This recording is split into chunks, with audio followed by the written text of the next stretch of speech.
My husband prefers when I get fixated on survival stories instead of tragic deaths, so he recommended this story to me, and it's one that I'd never heard of, but I just find it so interesting and mysterious. There are so many unknowns, and besides the main subject, there's not really a lot of information on the internet about the people involved, at least that I could find. And being someone who wants to know about the people, I find that frustrating. And there's also not a lot of pictures of the event or the location they occurred, and I find visuals helpful, so that's also frustrating. So some of the pictures that I include will be more of a guess from what I've looked into of what could have been more than what it actually was. I really value accuracy, and some more minor details of this story vary a bit due to either condensing less important information or recollection differences throughout the years. And so for continuity, I will be sticking to one retelling of the story.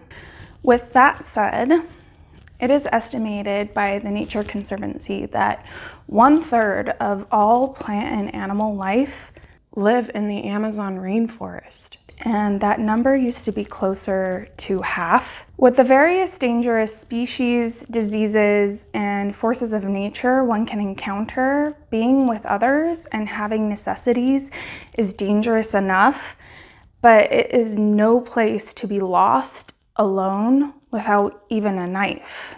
Today, I'll be talking about Yossi Ghinsberg and his tale of surviving alone in the Amazon jungle for 3 weeks before his rescue. This is SOSAD, Stories of Survival and Death, a series where I talk about the people in horrific situations, their lives, and how they either survived or died in that situation. So if that interests you, please like and subscribe, and let's get into the video.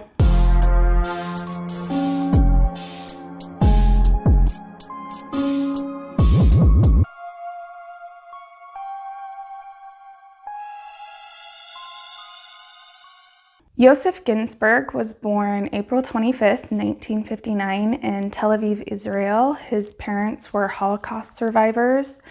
I don't know much about his childhood and growing up, but when he turned 18, right before he went into his mandatory military service, his uncle, who believes strongly in Kabbalah, gave him a little red book, and he told Yossi that this book had mystical protective properties and that it had saved him several times throughout his life. Yossi wasn't strongly religious and he had skepticism, but he took the book, and right when he got home after visiting his uncle, his mom told him that his uncle had suffered a heart attack, and so he took this book back to his uncle.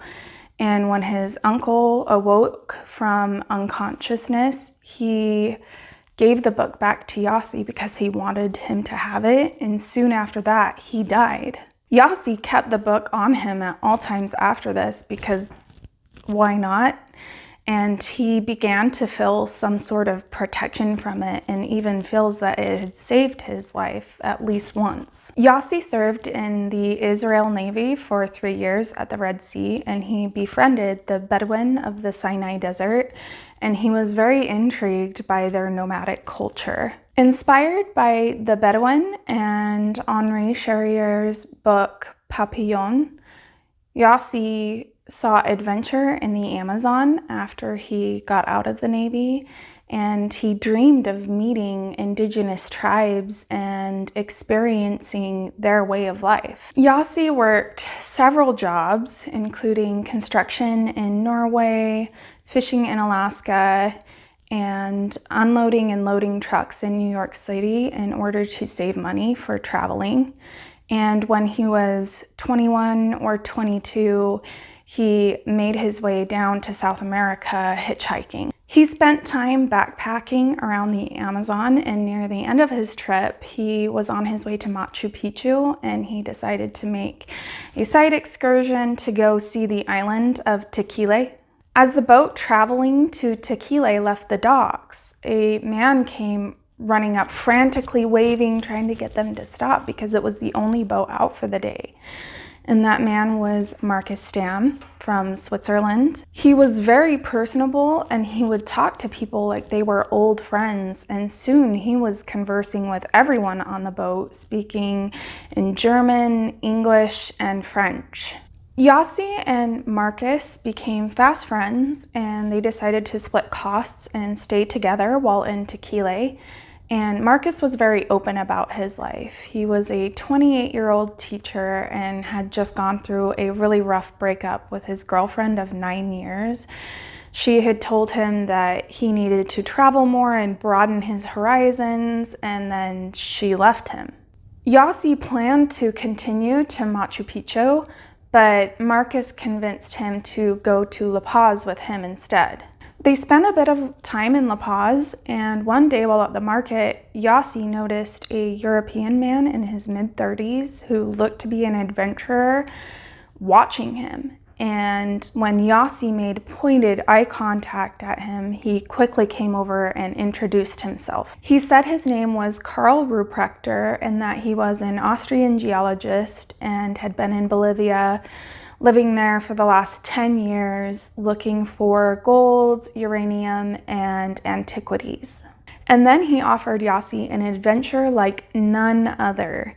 He said he was planning a 3-month journey into the jungle to look for precious metals, and he wanted Yossi and maybe a couple other friends to go along with him and his colleagues in order to provide some company and maybe a little bit of assistance. He told them that they'd be able to prospect for gold and that they would meet tribes that had little to no contact with the outside world and that they'd be able to leave anytime they wanted, and the only thing that they had to pay for was their plane ticket to Apollo. And this was very intriguing to Yossi. This was everything that he had been looking for, a true adventure into the jungle in contact with lost tribes. So he excitedly went to tell Marcus, and though Marcus was hesitant, he agreed to meet with Karl the next day.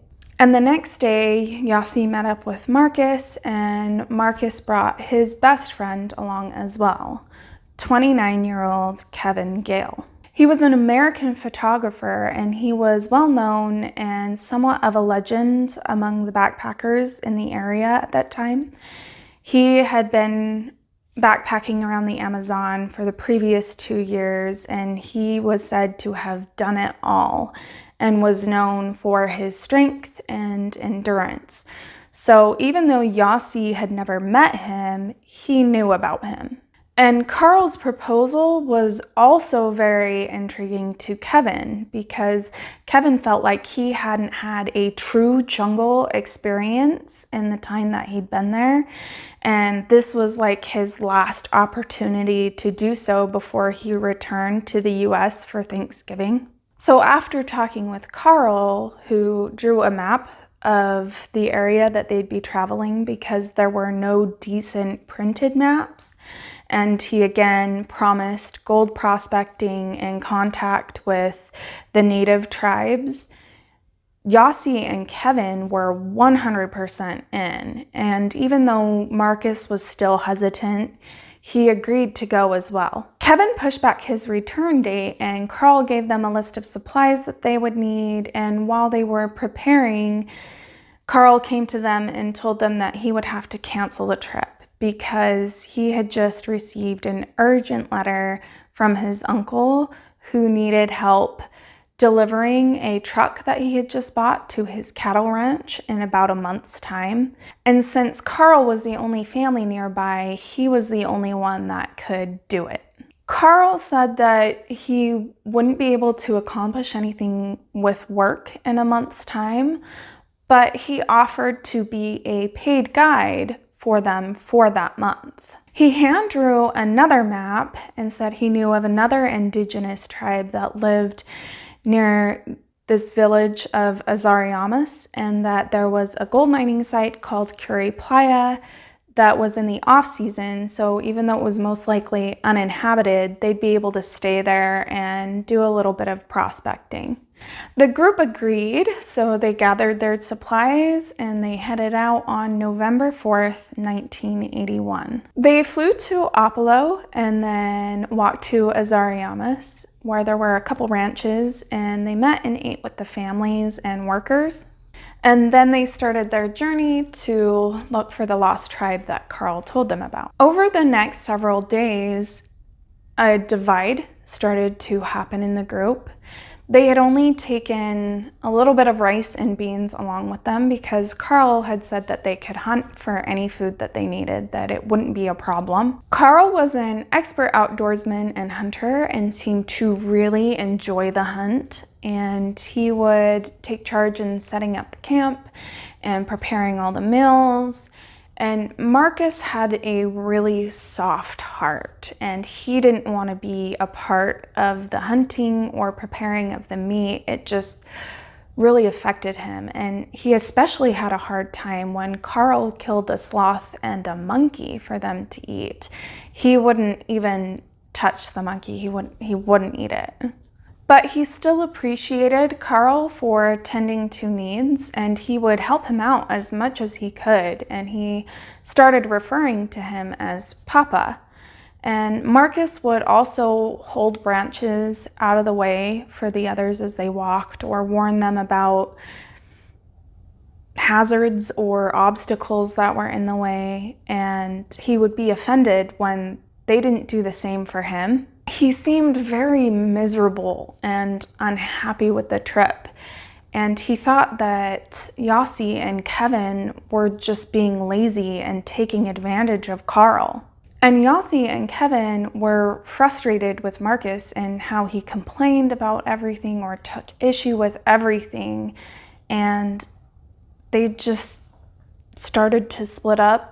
Marcus and Carl would walk ahead speaking German, and Yossi and Kevin would walk behind speaking English. Amongst each other, Yossi and Kevin started referring to Marcus as Girl Scout. They saw him as a killjoy and thought that he was too sensitive and soft for the jungle. They occasionally encountered snakes, and Carl told them about 2 poisonous snakes that were in the area, and he said most of the other ones were not a threat, though. And then one morning they saw jaguar footprints around their camp. But besides that, most of the issues that they had were with the bugs. There were fire ants, leeches, mosquitoes. They were constantly getting bitten by mosquitoes, and they would take a malaria pill every morning as a precaution. They also had to deal with a lot of rain and the constant dampness of the jungle around them. Marcus started having trouble with his feet because of this. He had developed a type of fungal infection, and his feet were very sore and painful. And he would apply Vaseline to his sores and wrap his shoes in plastic, just trying to keep them dry, but it did little to help. Carl had said that it would take 4 days to get to this tribe, but it had been over a week, and when they asked about it, he pointed to the map about where they were and where the tribe was, and they were only about halfway there. Marcus was concerned about their rice and bean rations and about not having enough food, and so he wanted to turn back and return. But Yossi really wanted to continue on because he really wanted to meet with this tribe.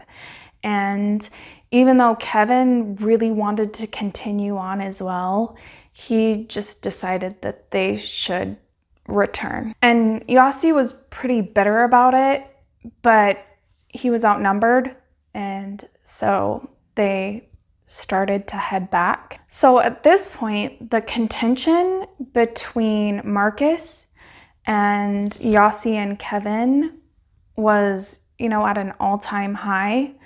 And Marcus tried to mend things, and Yossi said that as soon as they got back to civilization, when they got back to La Paz, he promised that everything would go back to normal. When they reached Azariamas, they stayed with one of the ranchers again and had a really nice meal, and Marcus tended to his feet and helped some of the people on the ranch with some of their medical issues as well.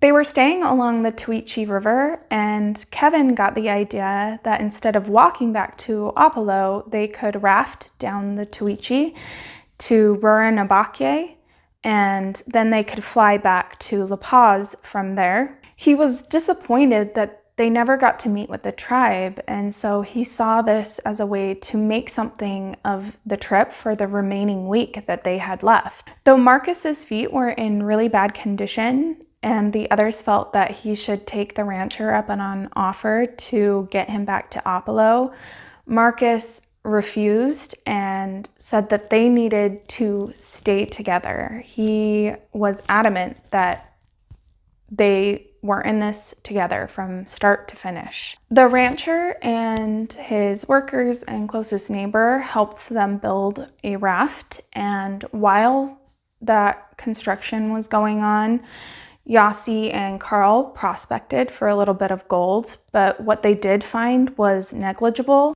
So Carl told them that they could stop at Curie Playa on the way to Rurrenabaque because it was along the river, and that they'd be able to do a little bit more prospecting there. When they set out on the river, Carl told them that they needed to listen to his instruction, but something felt off to Kevin about this. He said that Carl seemed to be doing everything backwards. Carl would also become really frantic whenever they got into any rough water, and he would just yell and scream at them to do something, but Kevin would fight with him. Carl was scared because he couldn't swim.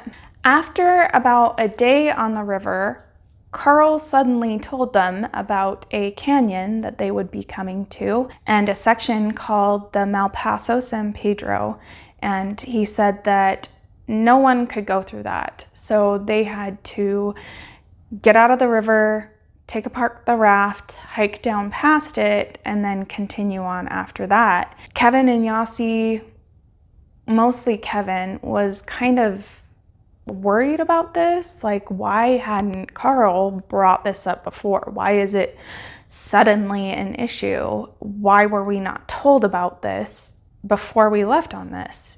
They were confused. His story would seem to change, or something would come up all of a sudden. And so they were starting to get a little bit weary of Carl. So Kevin didn't really see an issue with this canyon area, though. Even if they had to get out and hike past it, he was just like, okay, whatever, we'll do that. We can do it. Not a big deal. After another day on the river, Carl and Kevin were continuously fighting over how the raft should be handled. And Carl was very frustrated, and so he said that he was done rafting and he was going to walk back on foot whether they joined him or not. Yossi and Marcus saw Carl's point of view and they agreed, but Kevin pulled Yossi aside and he said, look, I think we can do this ourselves. I think we can raft down this. Why don't you come with me and you and I can do this? But he didn't want Marcus to go with them. He wanted Marcus to go back with Carl. And so Yossi found a way to kind of trick Marcus into going back with Carl. But I personally think Marcus sensed that he wasn't wanted, and so he agreed to go back with Carl. So they divvied up the supplies, and Carl drew them a map of the river and things that they needed to watch out for. He drew a little island just before the canyon that he said would be a landmark for where they needed to get out. Carl took the gun and ammo, and Kevin took the machete, and then Kevin gave his camera and film to Marcus because it would be safer with him. And then they said their goodbyes, and Carl and Marcus walked off into the jungle. It was December 1st when they split up. After a couple hours of rafting on the Tuichi, Yossi and Kevin knew that they would be approaching the canyon soon, and they looked out for this island landmark that Carl had told them about, but they didn't see it. And by the time that they tried to get out, it was too late. The water had quickly become much more treacherous, and they looked ahead and they saw this huge rock, and they knew that they were just going to collide with it. And so they did the best that they could to brace themselves, and the raft struck the rock and it jutted out at about a 60-degree angle. And Yossi and Kevin held onto the leather straps of the raft, just trying to not get pulled away by the current. And they tried to loosen the raft, but it wouldn't budge. And Kevin knew that he had to do something, that they couldn't just stay there.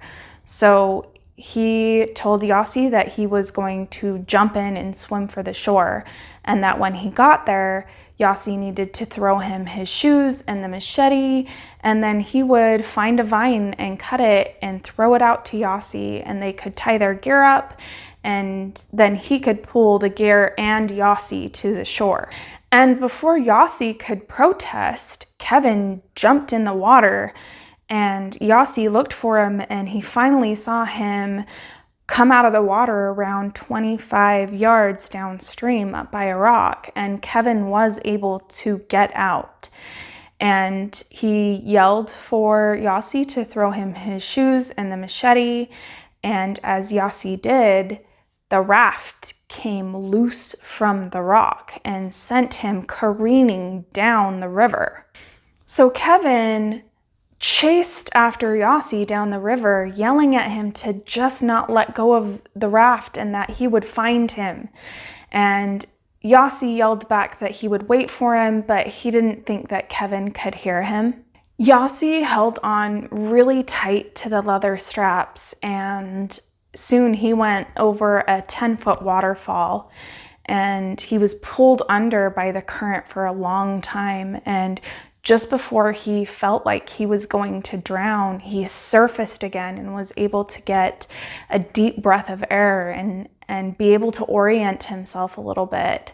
And he couldn't see Kevin anymore, but he could tell that he was now in the Malpaso San Pedro. And he thought about his uncle's book, and he longed to have it with him. He had put it in one of the packs that was on the raft, but he just wanted it on his person because he felt more safe, more protected if it was on him. He was submerged several times, but he felt like an invisible hand would pull him to the surface just before it was too late. And he was ejected from the raft a couple times, but he was able to grab back onto it. After what felt like an eternity, he was able to orient himself a little more, and he could tell that he was now past the Malpaso San Pedro. Even though he was still in the canyon and he was far from safe, he was in disbelief that he hadn't died and was in fact uninjured. But he was still in the canyon and still in treacherous water, and so with every hit the raft was taking at this point, more and more of it would come apart. They had 2 backpacks that were attached to the raft. One of them held their more important items, and they called this their life pack.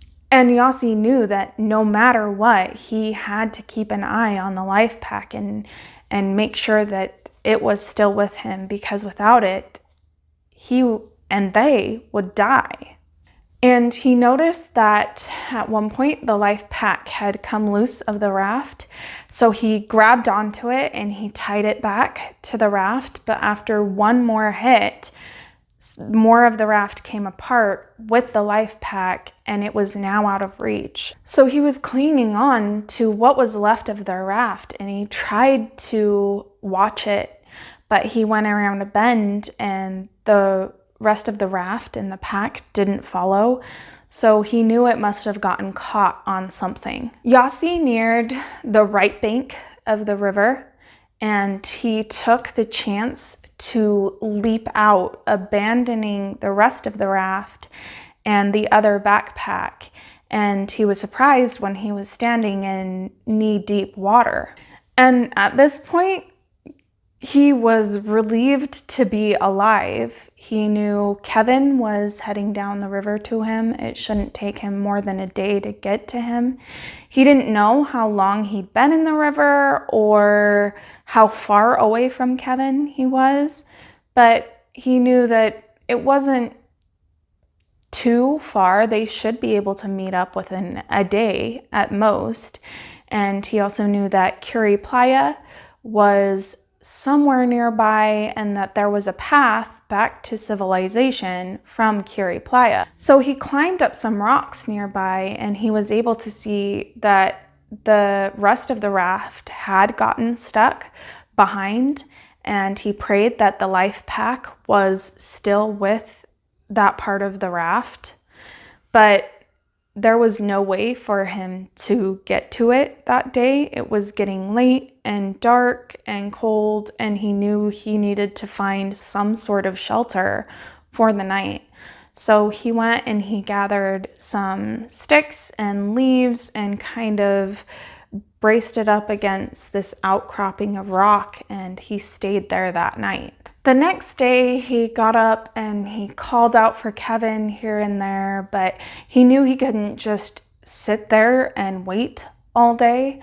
And he kept saying to himself, man of action, man of action. And that kind of became his motto. He scaled the rocks to where he had seen the raft, and he was happy to find that the life pack was indeed nearby there. And after this, he felt even more safe and even more like he was going to make it out and that he was going to be okay, because now he had essential items. Inside the life pack was Carl's hand-drawn map, and so he tried to use it as a gauge to see how far he was to Curie Playa, and maybe as some sort of a guide for him to meet back up with Kevin, just any sort of landmarks to look for that would be helpful. And his feet started to become sore, just as Marcus's had. He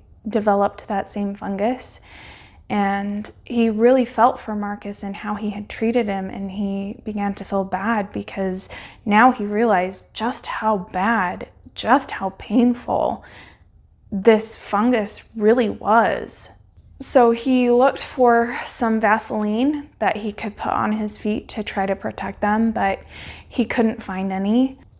But in the pack, he did see a red poncho, and so he laid the poncho out and weighted it down with rocks, hoping that if Kevin did pass by, he would see this poncho and know that Yossi was somewhere nearby. After laying out the poncho, he was heading back to the camp, and he noticed a few plums on the ground, and he found one that wasn't rotten and scarfed it down, and then he looked up to see where the plums had come from, and he saw a tree that was above this rock wall that was full of plums. And so he found an area on the rock wall that he'd be able to climb up to get to this plum tree. He was almost to the tree when he noticed a green snake coiled up, tensed up, ready to attack, and he instantly recognized it as one of the poisonous snakes that Carl had warned them of. He paused for a second, and then his fear turned to hatred, and so he grabbed a rock and he smashed it over the snake's head over and over and over again until he had decapitated the snake.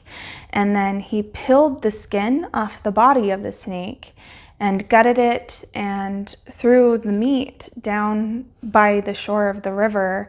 And then after he had grabbed some plums, he returned and he thought about what he should do with the snake meat. It was too wet. He wouldn't be able to make a fire to cook it. And the water was too treacherous to try to fish with some of this meat as bait. And so he just left it there. He didn't want to eat it raw, so it was useless to him at this point. But after he was able to see his surroundings more, he knew that there was no way that Kevin would see the red poncho where it was. And so he went back and got it, and then he tried to find another place for him to rest that night. He planned to stay and wait for Kevin in the area one more day, but that night he had a nightmare that Kevin was calling out for his help. So he got up the next morning and decided that he was going to head back upriver to find Kevin. But then he came to this point where there was a 200-foot drop to the Tuichi, and he knew that there was no way that Kevin could get to him from where he had been upriver, and there was no way for him to go any further. And so it was just a whole day wasted in search of Kevin. And this was their third day separated. And so he went back to that same place he'd spent the previous night and stayed another night there. He was able to start a fire that night, and he was careful to ration food so that he would have enough for Kevin. The next day, he was feverish and weak, and his feet were worse than ever, and he couldn't really do much of anything. So he spent the whole day there resting again, and he watched the monkeys up in the trees, and he longed to catch one to eat, but he just was still too weak, and they were too quick, and he knew he wouldn't be able to get one. Water wasn't an issue, but the lack of food was. The next day he was feeling better, and so he packed everything up and decided to head to Curie Playa, because if there was a place that he could meet with Kevin, it would be there. At night, he would write down in a notebook everything that had happened in the journey and keep a log of what he had done that day. At one point, he left the river, trying to find a way out of the area that he was located. But as he traveled more and more into the jungle, he soon realized that that was a mistake and he should have never left the river. And so he found a stream that he figured would lead back to the Tuichi, and so he started to follow that. Over the next few days, he would trek along or wade inside the river, and he would daydream different situations about his life after surviving, and he would sing songs and keep himself busy with that. And most of his daydreams were heavily focused on what food he would eat. He slept underneath a mosquito net and poncho for warmth, and he remembered seeing in movies how they light the fumes from an aerosol can on fire to act like a flamethrower. So he had the bottle of insect repellent and a lighter nearby just in case. And one night he heard some rustling outside, and he could tell that it was a predator, and soon it got too close to ignore. So he quickly sat up, and about 12 feet away from him was a jaguar, and it didn't look menacing. It looked more like it was just now noticing him, and he yelled at it, but it didn't move. And so he took the repellent and the lighter and he lit it on fire and sprayed until the can was exhausted. And once he could see again, he could tell that the jaguar was not there, but he didn't know if he had scared it off or if now it was just waiting. And so he spent the rest of the night just in fear that it would come back. Eventually, the stream did lead back to the Tuichi, and he vowed to never leave it again. At this point, it was December 8th, and so he had spent over a week alone in the jungle. And he would look at the map again and again, trying to figure out where he was and about how far Curie Playa was, if he was even close to it. He would try to gauge it, but it wasn't a very reliable map. So a lot of it was him just feeling, I shouldn't be too far from Curie Playa. I know it was somewhere near the canyon, so I have to be coming up on it any day now.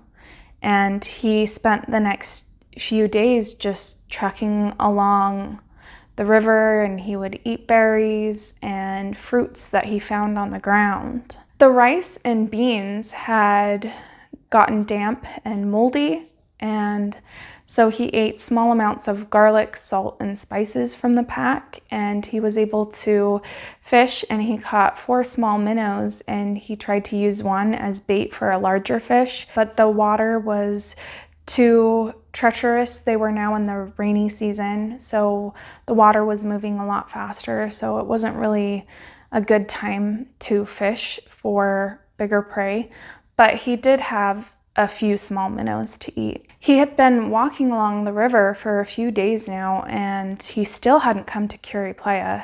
So he was getting worried about Carl's directions and how he had contradicted himself or would not tell them things until it was an immediate concern. And he was growing concerned that Curie Playa was a lot further than what this map showed. And as he was thinking about this, he came upon this area of trees where he could tell that the trees had been cut by humans. And he followed these cuts and soon came to a flat area where 4 huts were built. And he was just so excited because he'd found Curie Playa. He'd made it. Carl had told them that people would travel from San Jose to Curie Playa every year. And so Yossi knew that there had to be a trail that would lead back to San Jose. And so he just planned on following this trail, and he'd be back to San Jose in no time. And at this point, he didn't want to be found. He wanted to make it out on his own and, be the survivor, and he saved himself. And so he spent that next day just resting, ridding himself of leeches and parasites and trying to recuperate for this, what should be a 4-day trek to San Jose. He set out along the trail on the morning of December 12th, singing to himself, feeling safe and hopeful that he would make it out alive and that he would rescue himself. And he came upon a nest with 3 eggs inside, and he cracked it open, and inside was a baby bird. And he was unable to bring himself to eat it. And so he set it back in the nest and continued on. And soon he came to some fruit, and he ate all of the fruit. And then he set off again. The trail followed along the river for a while, and then it cut deep into the forest. And he felt safe in the trail and knowing that it would lead back to civilization, so he left the river. And so he continued along the trail, and then suddenly he came across a fresh footprint, and he was excited. This must be Kevin. And so he was yelling out for Kevin and calling out, and as he's going along, things just start to look familiar. And then he sees the bush with the pits of the fruit that he'd eaten. And he knew that that footprint was his. The trail had led him in one huge circle, and wasted an entire day and much of his depleting energy. He thought about going back to Curie Playa, but decided against it in order to get to another village that they'd been told about a little bit further down the river. And he vowed to never leave the river again, and he would only follow trails as long as they went along with the river. Knowing he needed to eat, he went back to the nest and ate all of the unhatched eggs, apologizing to the baby birds as he did. He followed along the river, daydreaming, singing songs, and making up stories as he went. His feet were dry and had been healing, but with him now walking and in the constant dampness of the jungle, his sores quickly opened up again. He also suffered some other injuries. Once he fell and he landed on a stick on his back, and it broke, and the part where it broke went right up into his rectum and caused some injury there, and he was bleeding for a while from that. But his injuries weren't enough that they stopped him from going on. During the night, he would hear predators around him, but he had grown apathetic to it. He didn't really have a way to protect himself anymore, and so he would just try to ignore it and get some sleep at night. And even though he knew the map wasn't the most reliable thing, it was still the only thing he had. So he still would try to use it as a gauge to figure out where he was and where he needed to go. And he would lay branches out along the river to spell out Y for his name, with an arrow pointing the direction he went, and then the date. As the days went on, he felt that he should have already reached San Jose, but he also knew that he wasn't in the same condition that most travelers are.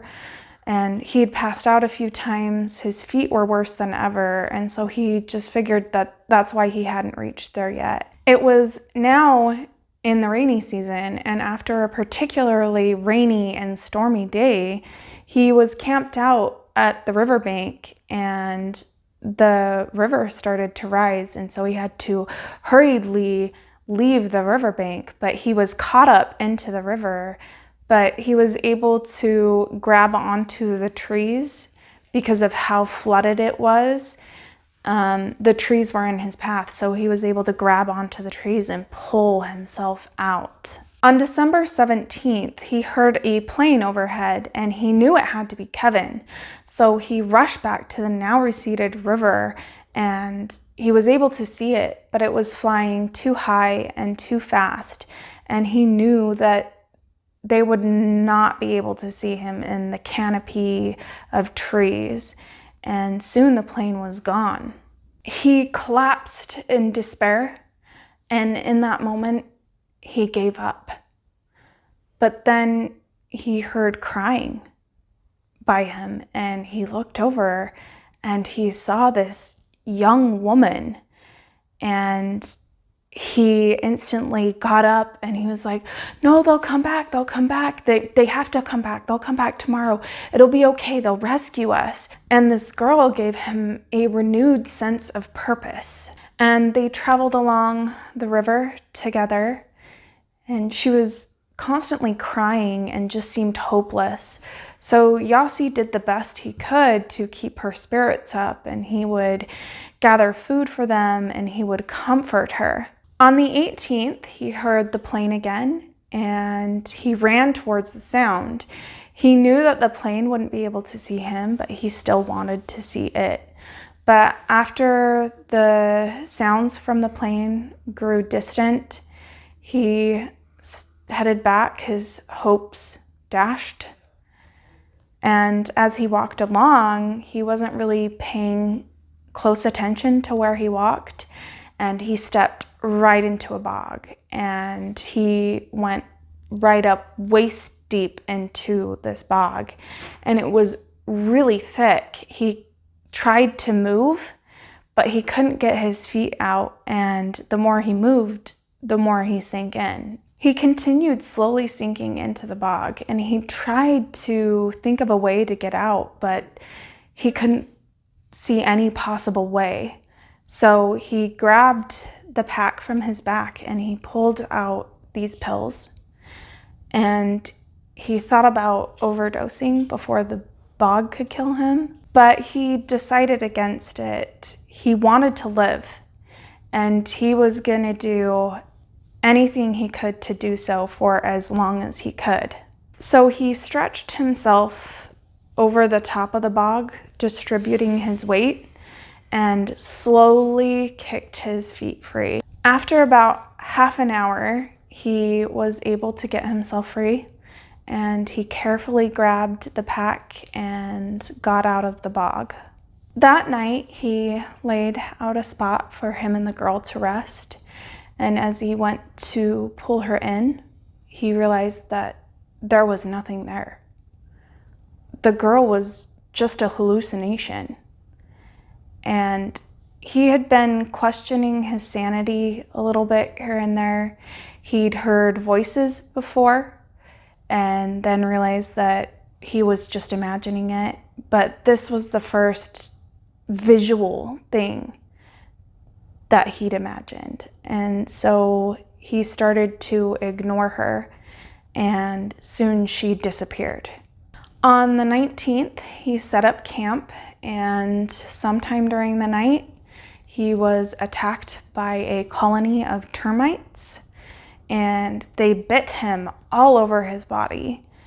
But he was so weak and tired, and he didn't want to leave the warmth to find a new spot, and so he fought these termites off all night. So the next morning, he was really weak. He had bites and was bleeding everywhere, and his feet were in agony, and he wanted to make it back to the river, but he was finding it really hard to get the motivation to move. So as he pushed himself along, he saw a tree full of fire ants. So he went up and he grabbed the tree and let the fire ants bite him over and over and over again. And the pain from that became his motivation. And with the stinging from the bites, he no longer noticed the pain in his feet, and he was able to keep going. And he stumbled into another bog, but he was able to get himself out of that one and keep pushing himself to get back to the river. He saw a turtle and he thought about killing it, but when he looked at the turtle and the turtle looked at him, he had this feeling that the turtle was his brother and he couldn't kill it. And when he got to the river, he realized he was back in Playa.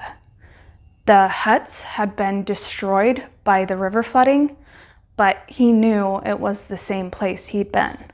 So at this point, he collapsed on the river and just prayed that he could survive until the planes found him. The next morning, he woke when he heard sounds from a helicopter, but then he realized that that was also part of his imagination, and he spent the day willing himself to live, thinking of different ways that he could survive until the next mining season, which was about 6 months away. And he spent the day at the bank, right in that same spot, unable to move. He was feverish and weak, and he wanted to cover himself up with the mosquito net and the poncho, but he was finding it really hard to get the motivation to get it. But eventually he did get up and he was able to cover himself up for warmth for the night.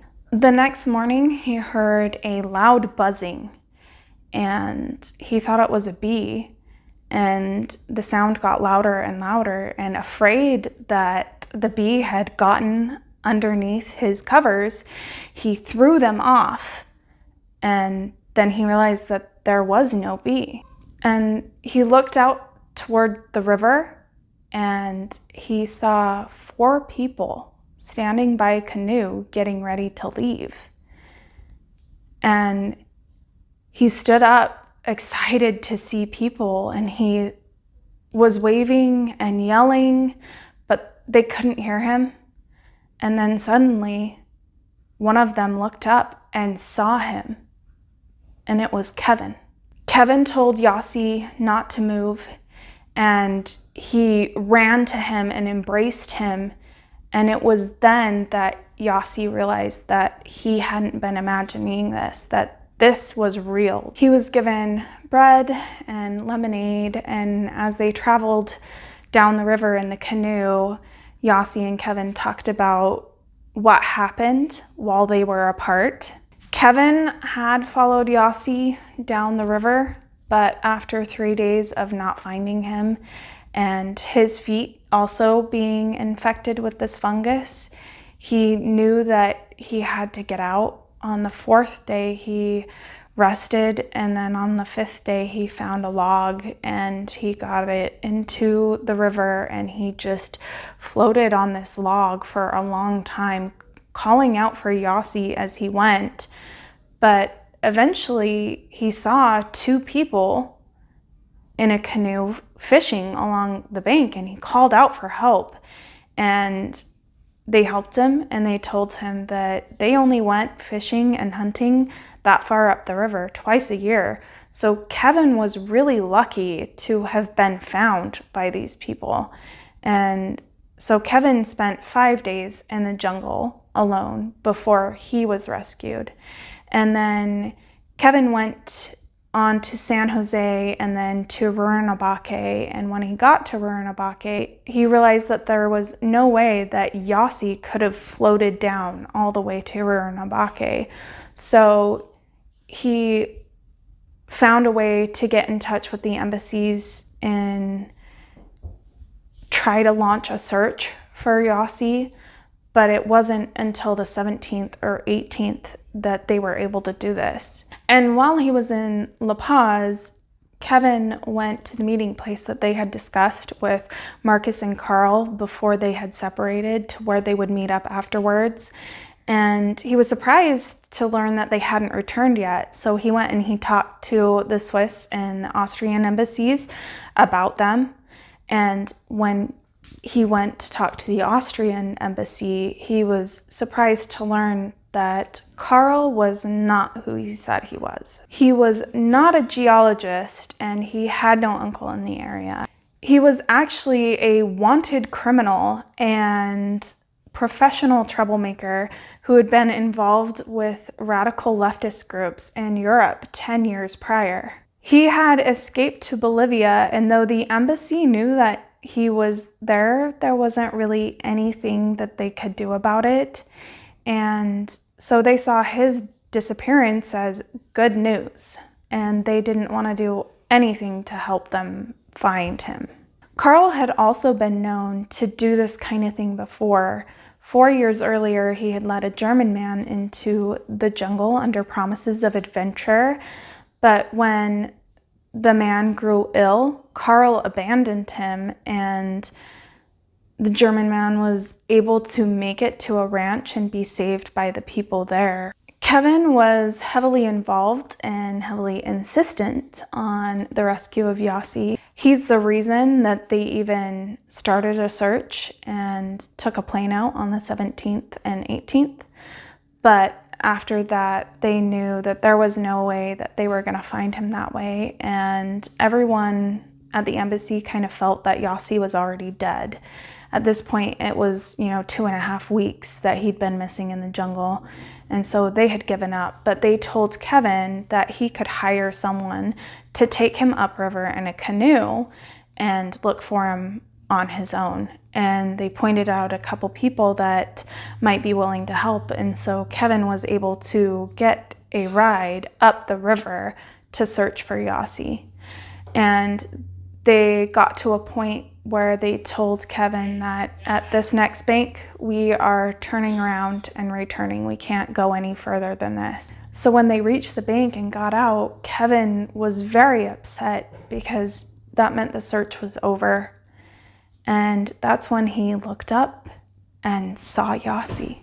Yossi discovered that he was in an uncharted area and he had not been in Curie Playa but in Progreso, which was about 30 miles upriver from Curie Playa.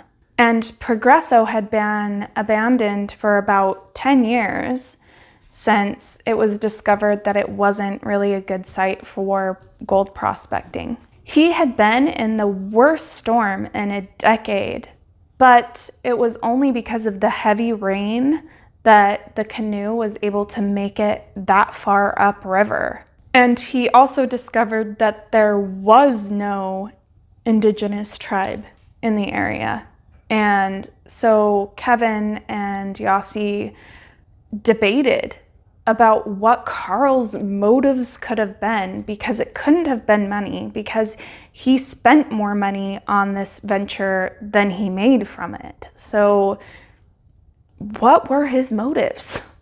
Yossi spent 3 months in the hospital. He was emaciated, he had to be treated for his wounds, and he had to have several leeches and burrowing worms removed from his skin. Kevin started a search for Marcus and Carl because they still had not returned, but no trace of them was found. Yossi visited Marcus's family, and even though his dad accepted the loss of Marcus, his mother didn't. She believed that he was still alive. She and Marcus said that they had this sort of telepathic communication, and she felt that if Marcus was gone, he would have found a way to tell her goodbye. And that hadn't happened, so she fully believed that he was still alive.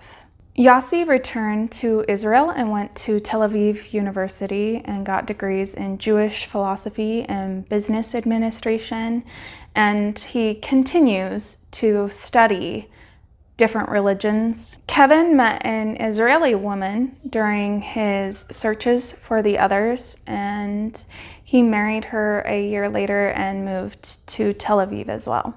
10 years after his rescue, Yossi returned to Bolivia when Marcus's mother requested him follow a lead that she'd received from a clairvoyant.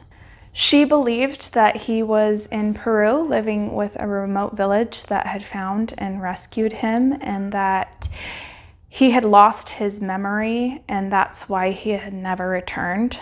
But the area the clairvoyant claimed he was located was pretty much impossible to get to, and so nothing ever came of that search. And leads that Yossi had received about sightings of Carl were also dead ends, so nothing's ever come of that either. Despite several searches throughout the years done by Kevin and Yossi, they are still missing to this day. Yossi remains very connected to the Amazon. He spent 3 years from 1992 to 1995 helping a dying village build an eco-lodge to bring in jobs and tourism. And he got San Jose in contact with Conservation International, which got 4.5 million acres of land declared as part of the Medidi National Forest. And he's also worked to protect the intellectual property of the indigenous people of the region. He's worked in several different fields as well. He worked in drug addiction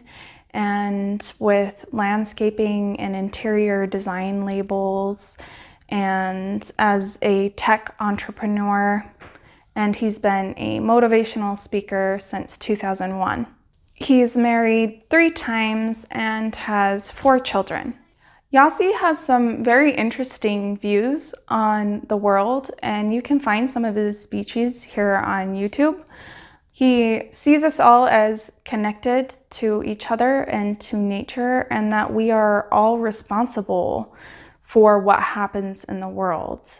And he lives a very transient and nomadic lifestyle. He sleeps in a tent in the backyard as much as possible, and he loves to travel around the world and experience different cultures and ways of living. Kevin and Yossi remain close friends, and Yossi feels that he can never repay Kevin for what he did because he knows that if it weren't for Kevin, no one would have been looking for him, and he surely would have died. He has a few different editions of his autobiography, all with different titles. There's an episode of I Shouldn't Be Alive about this story, aired on November 11th, 2005, titled Escape from the Amazon. And in 2017, a movie titled Jungle was released, and it starred Daniel Radcliffe as Yossi. There are several theories on the internet regarding Carl and Marcus, but Yossi's tale of survival is still incredible. There were times when he willed himself to live by daydreaming about the future or trying to think of different ways that he could get himself out, rather than just sitting and waiting helplessly. He believes that when he reached a point of despair, hunger, and exhaustion where he no longer cared to survive, he was given the girl, someone for him to care for, to motivate him to keep going. And near the end, he used pain from the fire ant stings to keep him alert and moving. It's amazing what people can go through and survive, and just how powerful our will to live can be. And Yossi is a testament to that. And that's all I have for this video. Thanks for watching, and I will see you guys in the next one.